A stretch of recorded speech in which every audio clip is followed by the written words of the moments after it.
Welcome to Story Time. I have 4 lovely stories to share with you today. The first story is the Tale of Jemima Puddle. I hope you enjoy the story session.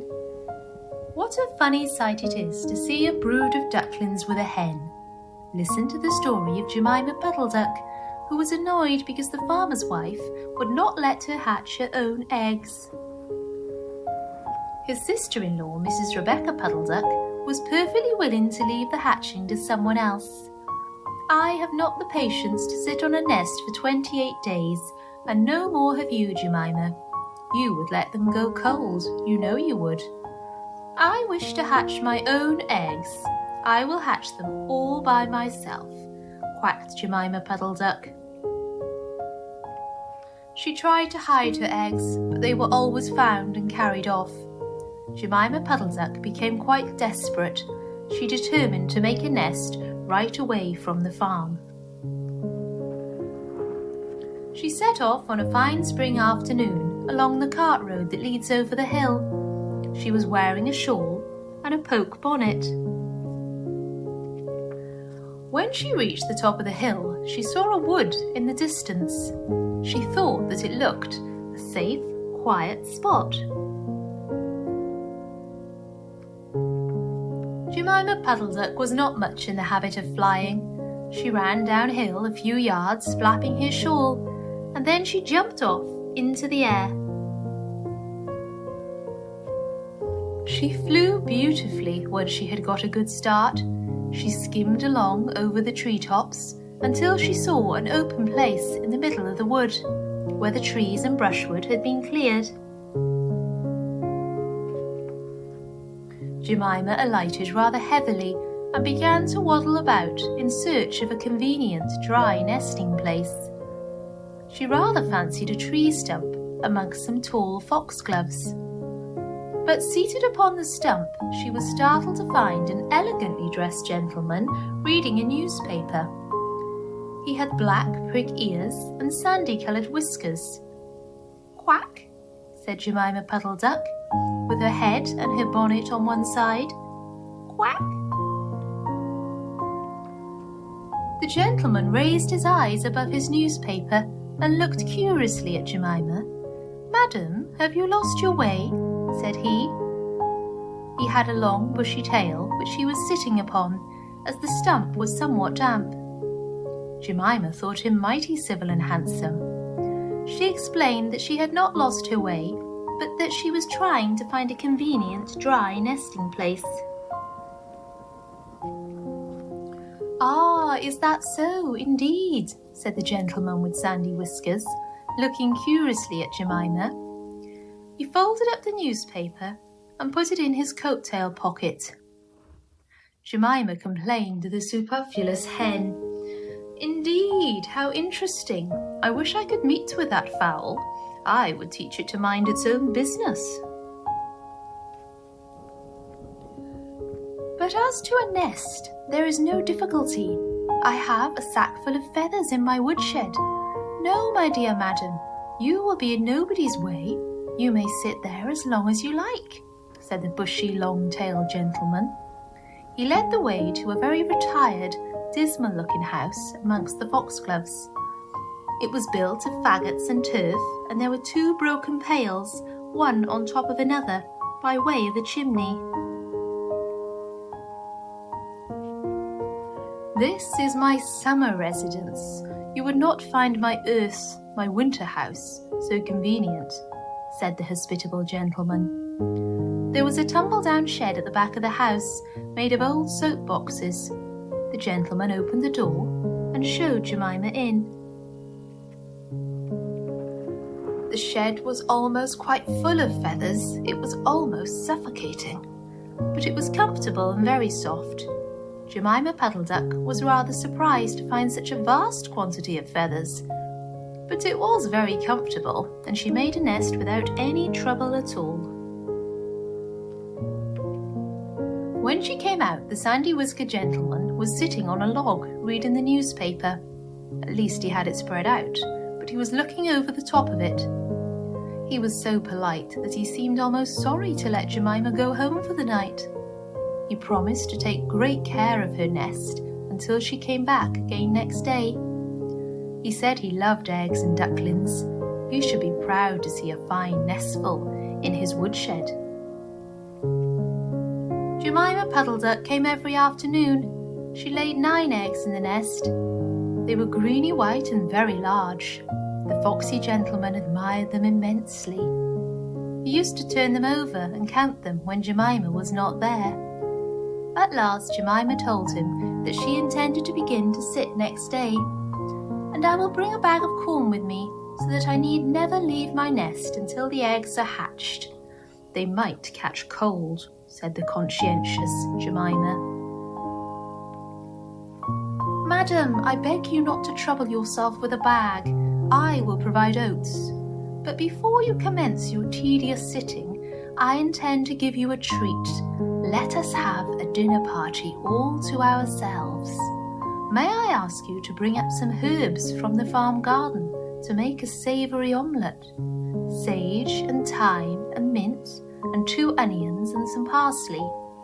I will provide lard for the stuff, lard for the omelette," said the hospitable gentleman with sandy whiskers. Jemima Puddle Duck was a simpleton. Not even the mention of sage and onions made her suspicious. She went round the farm garden, nibbling off snippets of all the different sorts of herbs that are used for stuffing roast duck. And she waddled into the kitchen and got 2 onions out of a basket. The collie dog Kep met her coming out. "What are you doing with those onions? Where do you go every afternoon by yourself, Jemima Puddle Duck?" Jemima was rather in awe of the collie. She told him the whole story. The collie listened with his wise head on one side. He grinned when she described the polite gentleman with sandy whiskers. He asked several questions about the wood and about the exact position of the house and shed. Then he went out and trotted down the village. He went to look for 2 foxhound puppies who were out at walk with the butcher.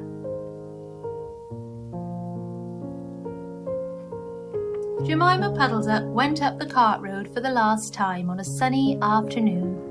She was rather burdened with bunches of herbs and 2 onions in a bag. She flew over the wood and alighted opposite the house of the bushy, long-tailed gentleman. He was sitting on a log. He sniffed the air and kept glancing uneasily round the wood. When Jemima alighted, he quite jumped. "Come into the house as soon as you have looked at your eggs. Give me the herbs for the omelette. Be sharp." He was rather abrupt. Jemima Puddle Duck had never heard him speak like that. She felt surprised and uncomfortable. While she was inside, she heard pattering feet round the back of the shed. Someone with a black nose sniffed at the bottom of the door and then locked it. Jemima became much alarmed. A moment afterwards, there were most awful noises, barking, baying, growls and howls, squealing and groans, and nothing more was ever seen of that foxy-whiskered gentleman. Presently, Kep opened the door of the shed and let out Jemima Puddle Duck. Unfortunately, the puppies rushed in and gobbled up all the eggs before he could stop them. He had a bite on his ear, and both the puppies were limping. Jemima Puddle Duck was escorted home in tears on account of those eggs. She laid some more in June, and she was permitted to keep them herself, but only 4 of them hatched. Jemima Puddle Duck said that it was because of her nerves, but she has always been a bad sitter. The end. Our next story is the Tale of Peter Rabbit. Once upon a time there were 4 little rabbits, and their names were Flopsy, Mopsy, Cottontail and Peter. They lived with their mother in a sandbank, underneath the root of a very big fir tree. "Now, my dears," said old Mrs. Rabbit one morning, "you may go into the fields or down the lane, but don't go into Mr. McGregor's garden."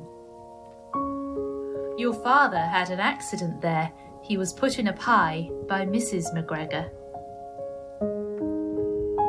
Now run along and don't get into mischief. I am going out."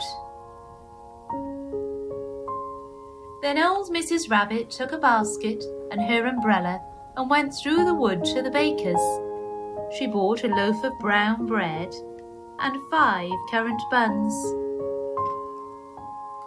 Flopsy, Mopsy and Cottontail, who were good little bunnies, went down the lane to gather blackberries.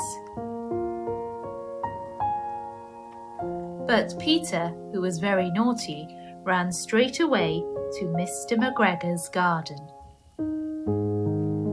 and squeezed under the gate. First he ate some lettuces and some French beans, and then he ate some radishes.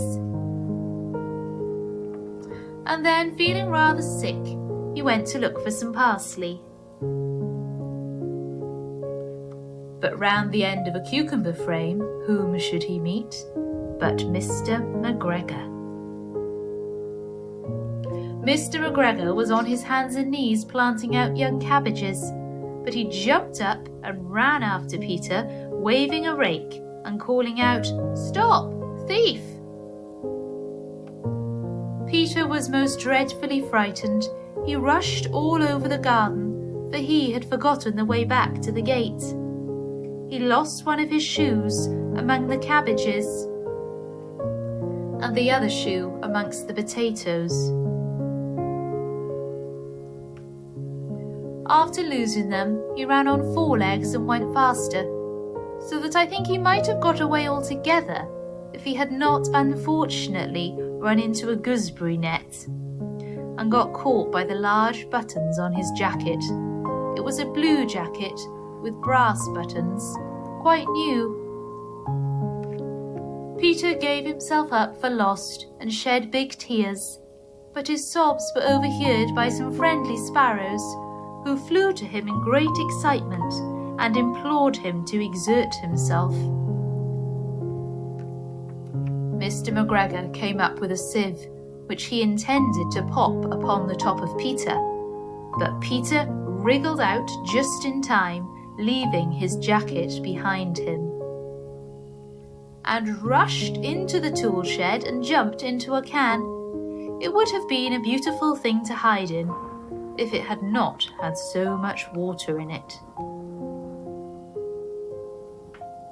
Mr McGregor was quite sure that Peter was somewhere in the tool shed, perhaps hidden underneath a flower pot. He began to turn them over carefully, looking under each. Presently Peter sneezed, "Ka-achoo!" Mr McGregor was after him in no time, and tried to put his foot upon Peter, who jumped out of a window, upsetting 3 plants. The window was too small for Mr McGregor, and he was tired of running after Peter. He went back to his work. Peter sat down to rest. He was out of breath and trembling with fright, and he had not the least idea which way to go. Also, he was very damp with sitting in that can. After a time, he began to wander about, going lippity-lippity not very fast and looking all round. He found a door in a wall, but it was locked, and there was no room for a fat little rabbit to squeeze underneath. An old mouse was running in and out over the stone doorstep, carrying peas and beans to her family in the wood. Peter asked her the way to the gate, but she had such a large pea in her mouth that she could not answer. She only shook her head at him. Peter began to cry. Then he tried to find his way straight across the garden, but he became more and more puzzled. Presently he came to a pond where Mr McGregor filled his water cans. A white cat was staring at some goldfish. She sat very, very still, but now and then the tip of her tail twitched as if it were alive. Peter thought it best to go away without speaking to her. He had heard about cats from his little cousin, Benjamin Bunny. He went back towards the tool shed, but suddenly, quite close to him, he heard the noise of a hoe. Scratch, scratch, scratch, scratch.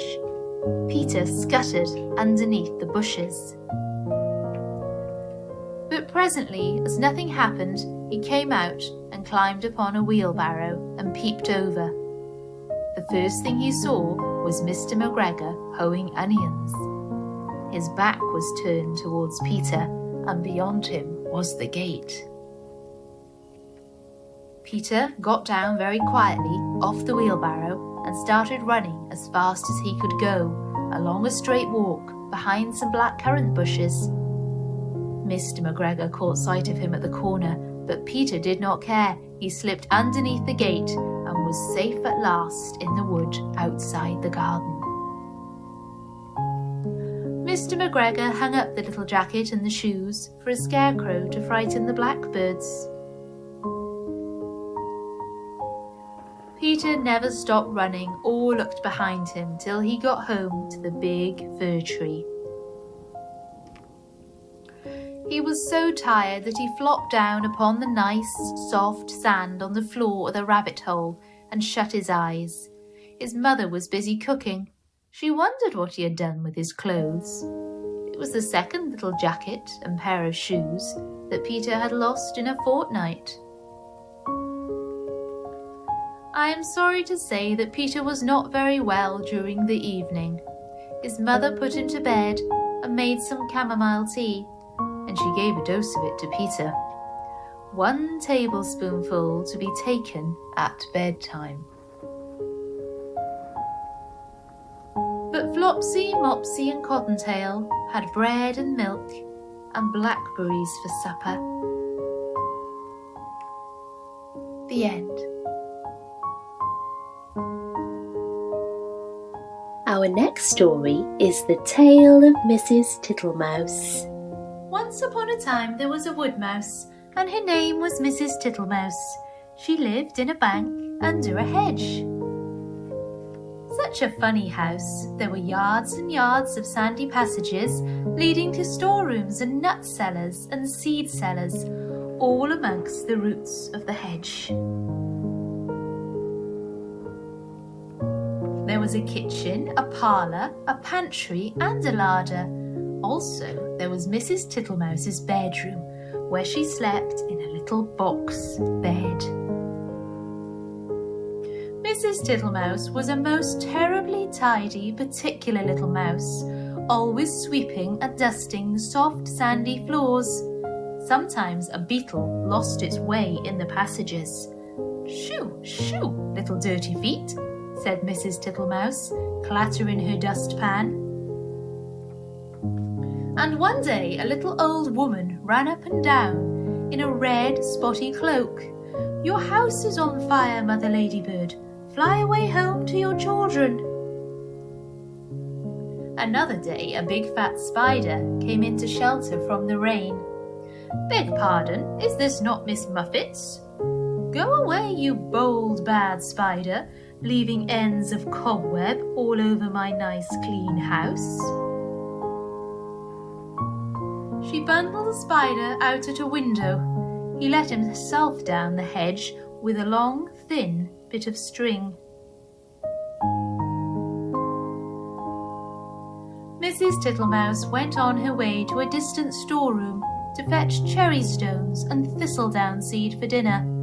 All along the passage she sniffed and looked at the floor. "I smell a smell of honey.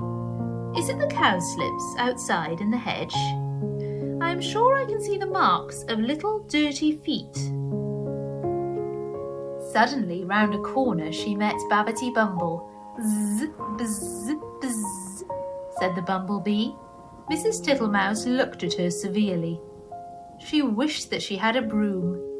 "Good day, Babbity Bumble. I shall be glad to buy some beeswax. But what are you doing down here? Why do you always come in at a window and say zzz, bzz, bzz?" Mrs Tittlemouse began to get cross. "Zzz, whizz, whizz," replied Babbity Bumble in a peevish squeak. She sidled down a passage and disappeared into a storeroom which had been used for acorns. Mrs. Tittlemouse had eaten the acorns before Christmas. The storeroom ought to have been empty, but it was full of untidy, dry moss. Mrs. Tittlemouse began to pull out the moss. 3 or 4 other bees put their heads out and buzzed fiercely. "I'm not in the habit of letting lodge-ins. This is an intrusion," said Mrs. Tittlemouse. "I will have them turned out." Buzz, buzz, buzz. "I wonder who would help me." Buzz, whiz, whiz. "I will not have Mr. Jackson. He never wipes his feet." Mrs. Tittlemouse decided to leave the bees till after dinner. When she got back to the parlour, she heard someone coughing in a fat voice. And there sat Mr. Jackson himself. He was sitting all over a small rocking chair, twiddling his thumbs and smiling, with his feet on the fender. He lived in a drain below the hedge in a very dirty, wet ditch. "How do you do, Mr. Jackson? Dearie me, you have got very wet." Thank you, Mrs. Tittlemouse. "I'll sit a while and dry myself," said Mr. Jackson. He sat and smiled, and the water dripped off his coat tails. Mrs. Tittlemouse went round with a mop. He sat such a while that he had to be asked if he would take some dinner. First she offered him cherry stones. Thank you, Mrs. Tittlemouse. "No teeth, no teeth, no teeth," said Mr. Jackson. He opened his mouth most unnecessarily wide. He certainly had not a tooth in his head. Then she offered him thistledown seed. "Diddly widdly widdly, poof poof puff," said Mr. Jackson. He blew the thistledown all over the room. Thank you, Mrs. Tittlemouse. Now what I really should like would be a little dish of honey." "I'm afraid I have not got any, Mr. Jackson," said Mrs. Tittlemouse. "Diddly widdly widdly, Mrs. Tittlemouse," said the smiling Mr. Jackson. "I can smell it. That is why I came to call." Mr. Jackson rose ponderously from the table and began to look into the cupboards. Mrs. Tittlemouse followed him with a dishcloth to wipe his large wet footmarks off the parlour floor. When he had convinced himself that there was no honey in the cupboards, he began to walk down the passage. Indeed, you will stick fast, Mr. Jackson." "Diddly widdly widdly, Mrs. Tittlemouse." First he squeezed into the pantry. "Diddly widdly widdly, no honey, Mrs. Tittlemouse." There were 3 creepy crawly people hiding in the plate rack. 2 of them got away, but the littlest one he caught. Then he squeezed into the larder. Miss Butterfly was tasting the sugar, but she flew away out of the window. "Diddly widdly widdly, Mrs. Tittlemouse, you seem to have plenty of visitors." "And without any invitation," said Mrs. Thomasina Tittlemouse. They went along the sandy passage. Diddly widdly, buzz whiz whiz. He met Babbity round a corner and snapped her up and put her down again. "I do not like bumblebees. They are all over bristles," said Mr. Jackson, wiping his mouth with his coat sleeve. "Get out, you nasty old toad," shrieked Babbity Bumble. "I shall go distracted," scolded Mrs. Tittlemouse. She shut herself up in the nut cellar while Mr. Jackson pulled out the bee's nest. He seemed to have no objection to stings. When Mrs. Tittlemouse ventured to come out, everybody had gone away. But the untidiness was something dreadful. Never did I see such a mess. Smears of honey and moss and thistledown and marks of big and little dirty feet all over my nice clean house. She gathered up the moss and the remains of the beeswax. Then she went out and fetched some twigs to partly close up the front door. "I will make it too small for Mr. Jackson." She fetched soft soap and flannel and a new scrubbing brush from the storeroom, but she was too tired to do any more. First she fell asleep in her chair, and then she went to bed. "Will it ever be tidy again?" said poor Mrs. Tittlemouse.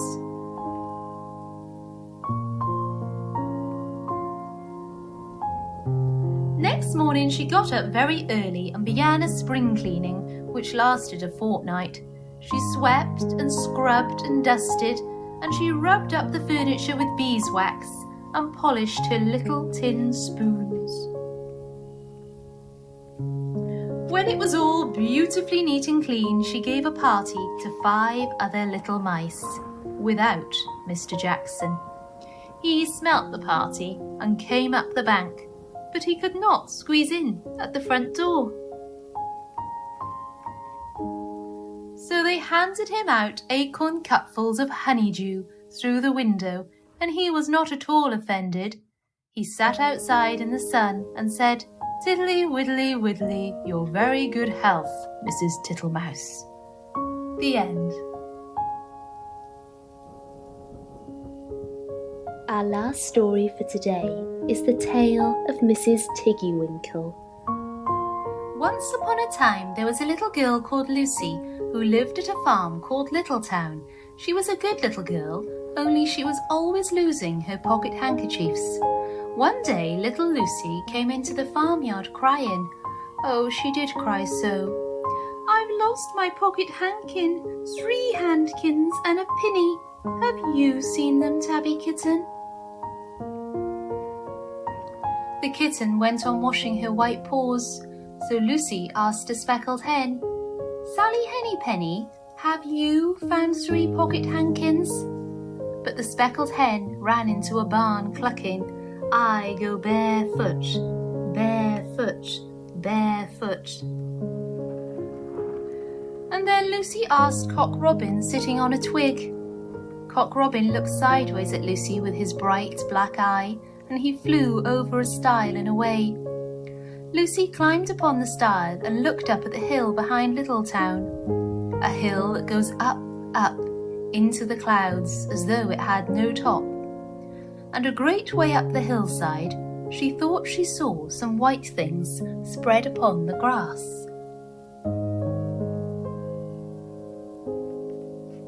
Lucy scrambled up the hill as fast as her short legs would carry her, and she ran along a steep pathway, up and up, until Littletown was right away down below. She could have dropped a pebble down the chimney. Presently she came to a spring bubbling out from the hillside. Someone had stood a tin can upon a stone to catch the water, but the water was already running over, for the can was no bigger than an egg cup.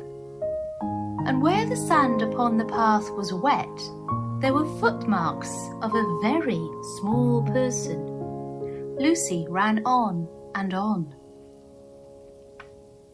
The path ended under a big rock. The grass was short and green, and there were clothes props cut from bracken stems, with lines of plaited rushes and a heap of tiny clothespins. But no pocket handkerchiefs.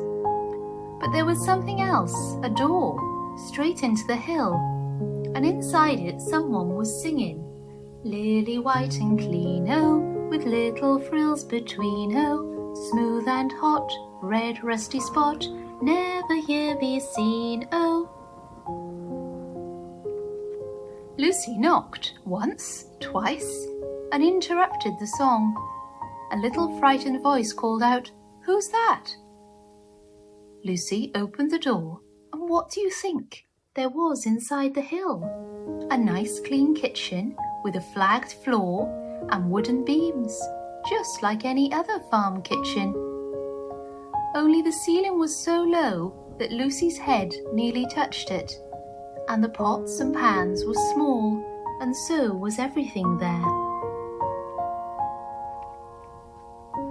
There was a nice hot, singy smell, and at the table with an iron in her hand stood a very stout, short person staring anxiously at Lucy. Her print gown was tucked up, and she was wearing a large apron over her striped petticoat. Her little black nose went sniffle, sniffle, snuffle, and her eyes went twinkle, twinkle. And underneath her cap, where Lucy had yellow curls, that little person had prickles.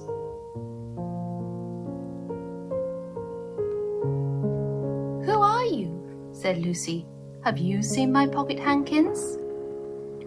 The little person made a bob curtsy. "Oh, yes, if you please, my name is Mrs Tiggy-Winkle. Oh, yes, if you please, I'm an excellent clean starcher."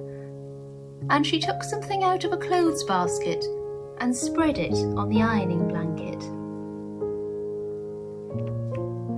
"What's that thing?" said Lucy. "That's not my pocket hankin." "Oh, no, if you please, that's a little scarlet waistcoat belonging to Cock Robin." And she ironed it and folded it and put it on one side. Then she took something else off a clothes horse. "That isn't my pinny," said Lucy. "Oh, no, if you please, that's a damask tablecloth belonging to Jenny Wren. Look how it's stained with currant wine. It's very bad to wash," said Mrs Tiggy-Winkle. Mrs Tiggy-Winkle's nose went sniffle, sniffle, snuffle, and her eyes went twinkle, twinkle, and she fetched another hot iron from the fire. "There's one of my pocket hankins," cried Lucy, "and there's my pinny." Mrs Tiggy-Winkle ironed it and gophered it and shook out the frills. "Oh, that is lovely," said Lucy.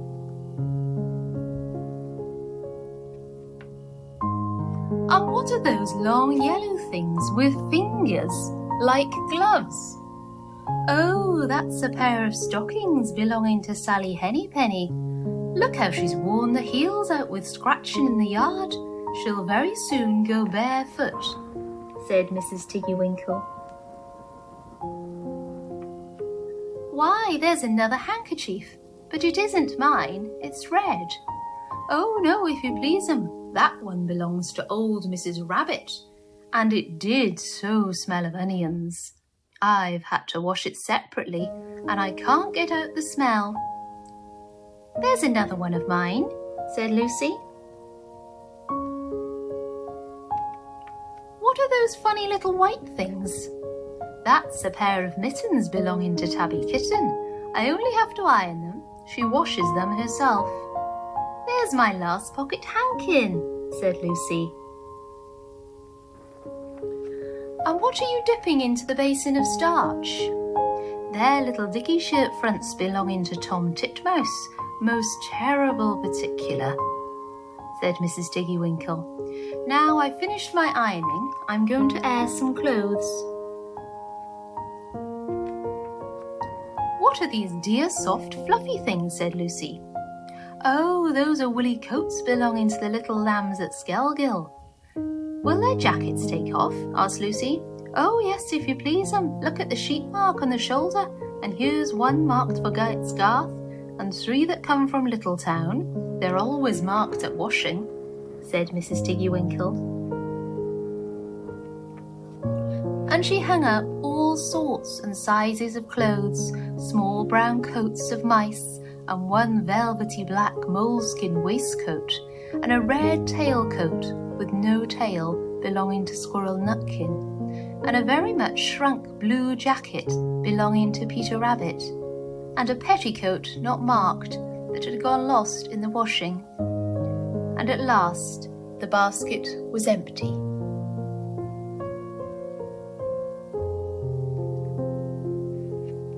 Then Mrs Tiggy-Winkle made tea, a cup for herself and a cup for Lucy. They sat before the fire on a bench and looked sideways at one another. Mrs Tiggy-Winkle's hand, holding the teacup, was very, very brown and very, very wrinkly with the soap suds.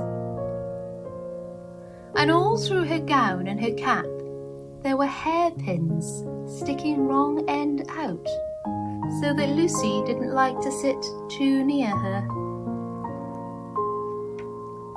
When they had finished tea, they tied up the clothes in bundles, and Lucy's pocket handkerchiefs were folded up inside her clean pinny and fastened with a silver safety pin. And then they made up the fire with turf, and came out and locked the door, and hid the key under the doorsill.